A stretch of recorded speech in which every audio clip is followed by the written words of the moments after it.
Hi, and welcome to the Fundraising Leadership Podcast, episode 36.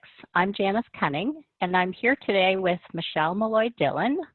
And Michelle and I are thrilled to be joined by two guests from Future Possibilities for Kids. We have Nicole Thibideau, Director of Programs and Operations, and Rickesh Lakhani, the Executive Director of Future Possibilities for Kids. So welcome to you both. Welcome. Thank you. Thanks for having us.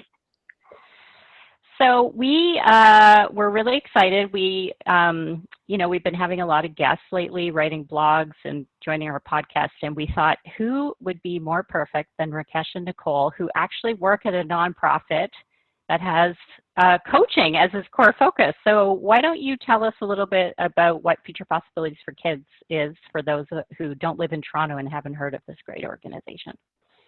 Yes, thrilled to do so.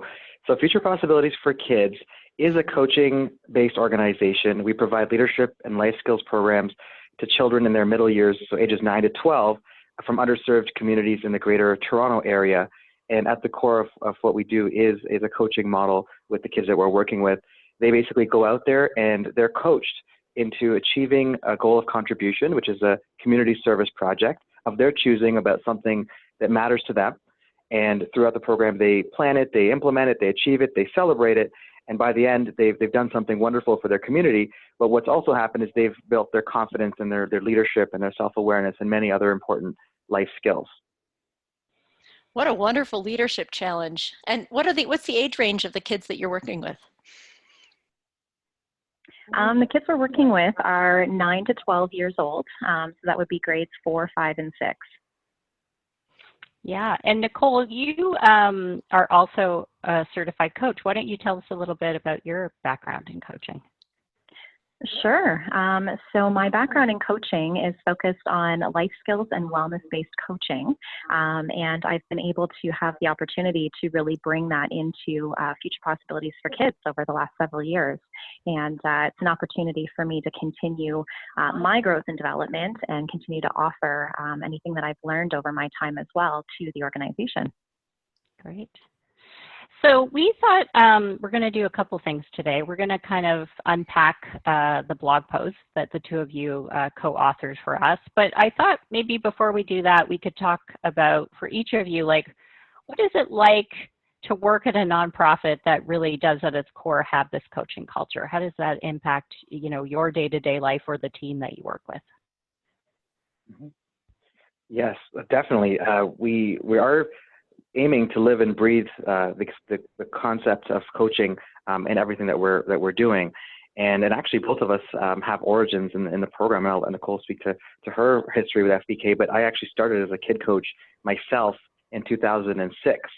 So having started there and never really understanding what coaching was, it was definitely a great platform to be introduced to the concept. And then since then, it's been something that's been central to my growth and development, but also you can see the organization almost living that and increasingly walking our walk every day. And what it looks like is being in an environment that, to me and to others, feels safe and feels welcoming and open, and people feel like they can be their true selves, and to know that the organization and others around them really care about them as a person. And I wish we could see more of that in our world today, because it really is meaningful, and it's a great place to be in, a great space to be in. I love what Absolutely. You're speaking to, Rickesh. Sorry, go ahead, Nicole. Yeah, sorry to cut you off there, Michelle. I was just following along on Rikesh's vibe that he's putting out here, because it's very contagious.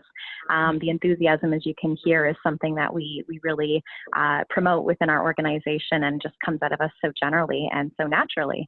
And so similar to Rikesh's story, I started actually in 2012 as a kid coach as well. And then I've just continued to grow through the organization as a staff member since 2013. And it's an incredible opportunity for us to be a part of a coach-based organization by, really living and breathing, as Rickesh is saying, the values of coaching.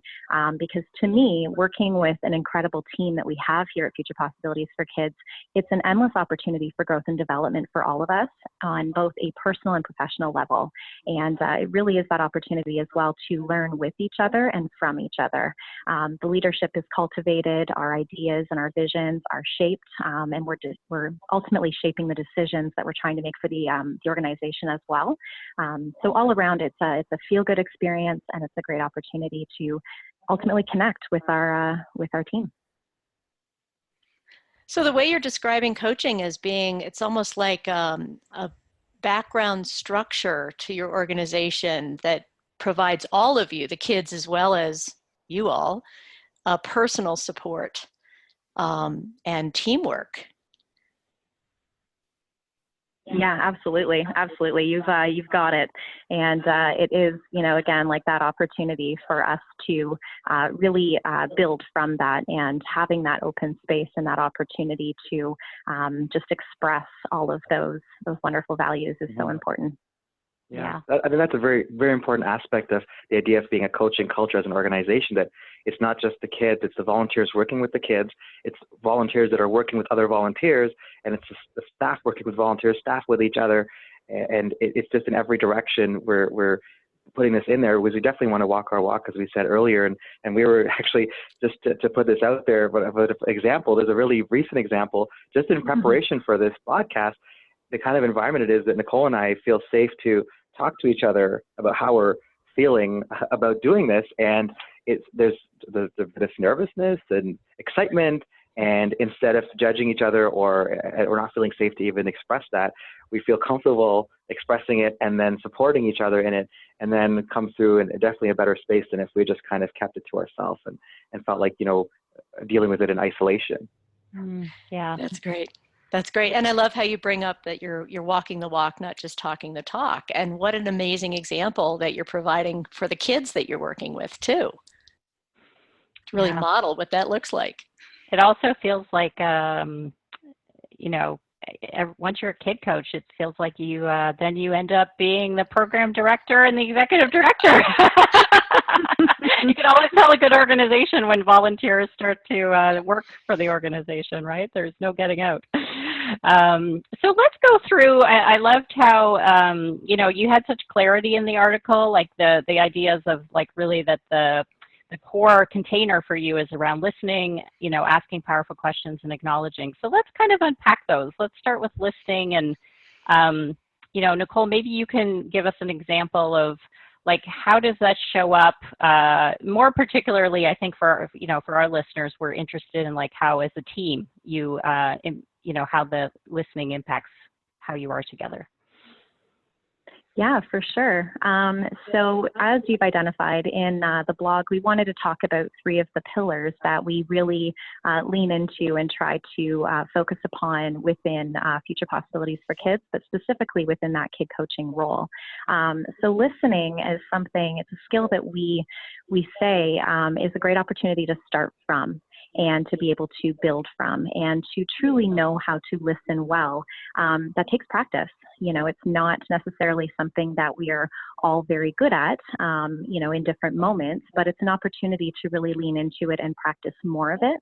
And a lot of the time that does involve bringing more awareness to yourself when you're in that space of actively listening.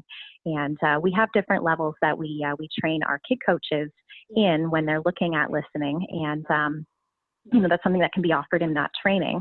But it's really that space where the questioning and then the acknowledging, the other 2 pillars within that, those skill sets are going to ultimately come from. Great. Yeah. And then Rickesh, why don't you give us a little bit more about how powerful questions show up at FPK? Yes, for sure. And actually, one thing I want to point out is I know Nicole's actual title, but really she's our Chief Coaching Officer. So what she's been talking about in terms of instilling this, it's definitely been continual work in progress, and it's about sort of practicing through doing. And it's the same with questioning. There's this natural curiosity that we're promoting around here, that it's not only okay to ask questions, it's encouraged, because that is the way to, if you want to call it, peel the onion, or get beneath the superficial layers that people put out there, and really get to the core of who the person is. And by having questions where you're listening to the person, and then you're actually building on that and asking questions to show that, of course, first that you're listening, but then you build, you get deeper and deeper, and then you can really start to understand who a person is at their core. And sometimes that takes you in interesting directions, because the questions you ask, you might not have sat down and said, here's the questions I want to ask that person. You might go in a whole bunch of directions, but letting the journey sort of take you there. And so with our staff, definitely we're part of it is encouraging it by modeling it. So a lot of times we'll ask a question when perhaps in a managerial or leadership role, you might give an answer. So we'll ask, what do you think? Or we'll ask, what else might work, or who else could help with this? So that encourages folks to first of all see us doing that, but then it also, the questioning really puts it back for the person to see that they have value to add, and that they are going to be heard, and their ideas and their voice matter. So it's by modeling and just encouraging that curiosity for people to really want to dig deeper. What I'm really hearing you both say too is there's, through both listening and asking powerful questions, there's an openness that you're creating in the culture. And I'm hearing sort of a culture of non-judgment too. It's like being open to listening, asking questions, having permission to ask questions and get clarity, having permission to answer the questions no matter your role, and have a voice. And there's that no judgment piece that is sort of a magic ingredient that I'm hearing underneath some of the words that you're saying as well. Yes, absolutely. Absolutely. We try our best to be in a space of not judging, and offering, the space and the opportunity for people to explore their own thoughts, especially as Rickesh is saying, some questions that you can invite others to go on a discovery for themselves. And even in our programming, when we're working with our kid coaches or our children, this might be one of the first times they're considering for themselves what their answers to those questions might be. Mm-hmm. So inviting them to have that space to discover that and then turn around and communicate it could be a very powerful experience.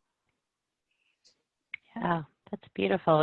It's Michelle and I are in the midst of our Coaching Essentials course, so we're very focused on the, sort of offering people some ideas around powerful questions, and there's just so much juiciness there, right? And then also it's like that, I think you just said the word space, Nicole. Then it's like you also have to close your mouth and let them think about it, give them time to answer. So absolutely. And then the third point in the article is acknowledgements, and why don't we explain what that is? Why don't you explain, Nicole? Because I think sometimes we get a little confused about like complimenting and acknowledgement. So give us a little explanation. Yeah, for sure. So just to take us back real quick, to go from listening, which is that foundation, we're building upon that. So in order to have great questions, or juicy questions, as I love to hear you say right there, Janice, you get that from the listening. And then in order to have a powerful acknowledgement that you can offer to another person, whether that is a coworker, a friend, a partner, a child in the program, you need to be able to understand from somebody when you're asking those powerful questions. It's that opportunity to get to know them even better. So an acknowledgement, it goes beyond just praise or compliments or flattery. And it's not to say that those things are wrong or that they're not good enough. It's just they tend to be a little bit more of a surface experience, right? A way of acknowledging someone's existence or speaking to them. Whereas an acknowledgement, the root word of that particular word is know. So in being able to deliver an acknowledgement, you're communicating, I see you and I get it. And you're ultimately saying, in this space, I understand what you might be going through. I always try to encourage our kid coaches through our training to experience this for themselves when they're in conversation with other kid coaches. So during our training, we actually give them a simulation where they can practice doing that. And we invite them to experience that, for the opportunity for them to feel what it feels like, but also witness the change that can happen in the other person when you're communicating, I see you. And an acknowledgement is, it could be a powerful word that you're being able to label a behavior with, or a strength that you're witnessing within that other person. But yeah, I tend to find that you see change, and we've actually had a volunteer in the program in the past tell us that acknowledgements are similar to miracle grow for plants, because with our kids, you ultimately see them quite literally stand a little bit taller, and they might be shining a little brighter in that experience. Mm. Yeah, and I love what you're saying, because I feel like it is a skill. We have to learn to give acknowledgments, but almost more so to receive. And feel kind of uncomfortable to actually receive an acknowledgement and stay in that. Yeah. Right. Yeah. Yeah, it can be quite vulnerable. That's where the growth comes in, right? And that's where the coaching culture is trying to support that particular feeling of safety and being able to communicate, I see you, I hear you. That can be rare for a lot of people. And so it's definitely a value we try to, start with in the office here with our team, but then it continues to transfer out to the rest of our FBK community. Mm-hmm. Yeah. If I can add to that as well, and thank you for describing that so well. It's like the acknowledgement piece is the central piece to people recognizing their own success and having that done in an external place, but helping to internalize it, because that's why I think compliments are almost like someone else's perception of you, whereas an acknowledgement is like a lot deeper. And you can see someone, as close to the kids stand taller, like acknowledgement could stay with somebody for days, weeks, because it's really speaking to the heart of like who they are. And everything can be acknowledge the small successes. And I think that the really important part of this is this has to be like, it has to be sincere and genuine. It has to come from a really meaningful and genuine place for it to be received that way. But it's such a powerful thing. And we really love doing it here. Although we're still also working on receiving them as well. Oh, yeah. Yeah. Well, I'm actually, Rickesh, why don't you give Nicole an acknowledgement just to model, if somebody hasn't heard it done before. Oh, wow. I wasn't expecting that. Where do I begin? Nicole, you are the heartbeat of this organization. You, as I call you, a chief coaching officer, but you're more than that. You live and breathe our values. You hold everyone else to that standard, because you know how important it is for the kids in our program and for our community to feel appreciated, to feel heard, feel validated. Whenever you're speaking to whoever it is, they feel like you're present for them. They feel honored. They feel like they belong. And you're such a really important reason why we are where we are today. Oh, wow. Thank you, Rickesh. That is a vulnerable space to be in, definitely to deliver as well as to receive. But thank you very kindly for that. That was beautiful. It was. Yeah. Thank you. So, just as we're coming toward the end of our conversation, as you both know, we love to give everyone who's listening something that they can actually try to step into this at their own workplace or in their own life. So, Nicole, why don't you give us a challenge? Sure, I would love to throw one down. So as we were talking about here with the three main pillars that we identify within FPK, which is listening, questioning, acknowledging, this is a practice that takes a bit of time to really be able to master. And it's something that, we encourage you to be kind with yourself as well. But we'd like to be able to challenge our listeners right now to make a positive change, to start somewhere. And so naturally, it seems fitting to start with listening. And one technique that we do share within our community, within our Kid Coach training, is this idea of WAIT. And that's an acronym that stands for Why Am I Talking? And this particular acronym is designed to draw awareness to yourself when you are in conversation with someone and invite you to slow down, to be in a space of being open to listening and truly hearing that other person.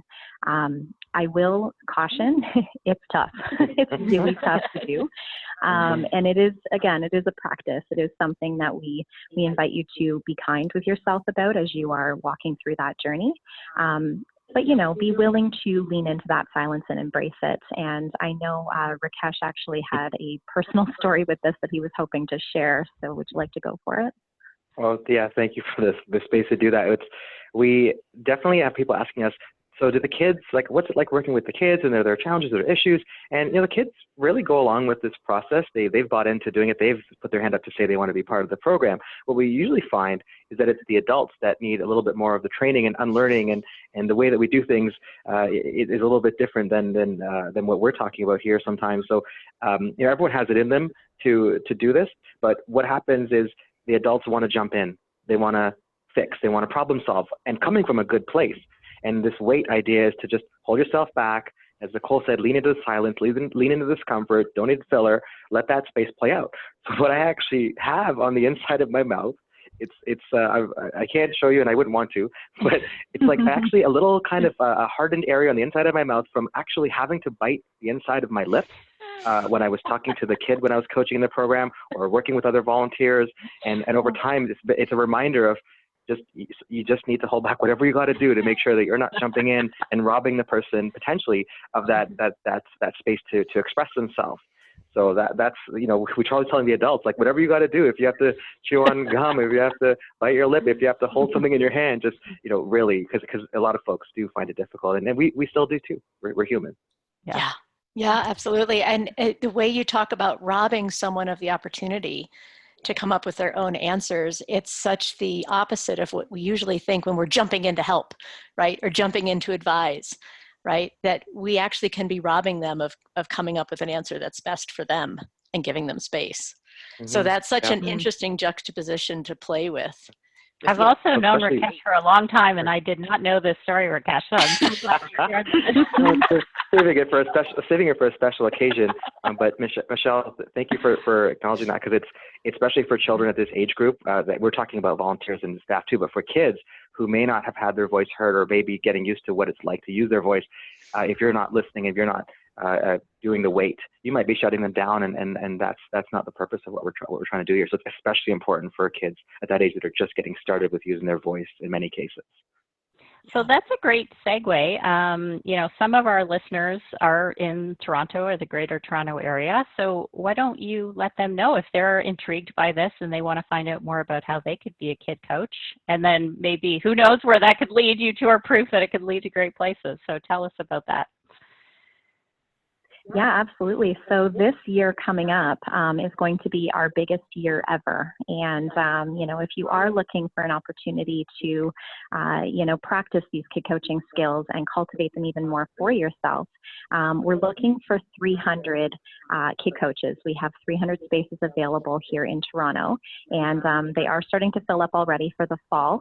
So if there is space that you're willing to give to this, and you've got the time to, you know, look at signing up and join our community of volunteers as a kid coach, you can learn more and actually by following our website, which is www.fp for Future Possibilities Canada.org, and just click on the Get Involved button, and you can sign right up there and learn more about what that commitment will have in store for you. Great. Yeah, and we have a link in the show notes for this episode to your blog, and then you can also link to FPK through there, and also to Rickesh and Nicole in case anyone wants to get connected with them on LinkedIn. So I think we will start to wrap up. So I just want to acknowledge Rickesh and Nicole. I mean, I've had the pleasure of knowing both of you for quite some time now, and you really just are so inspiring, because to me, you both embody positivity. And I've been to your office, and you can feel the energy of possibility and growth and positivity whenever you walk into your space. Well, bless you for saying that. And we want to also acknowledge the two of you for the great work that you do. And Janice, we've known each other for a while, and you create this safe, open space for us to chat. So we want to acknowledge you, and also acknowledge everyone who's listening, because just by the very nature of listening to this podcast, it shows that they're in that space and have a desire to learn and grow, and we want to acknowledge and celebrate that. So it's there's a lot of acknowledgements to be had here. For sure. And such wonderful skills and tools that you both have shared today. Thank you so much, that people can take out into their organizations in small or large ways.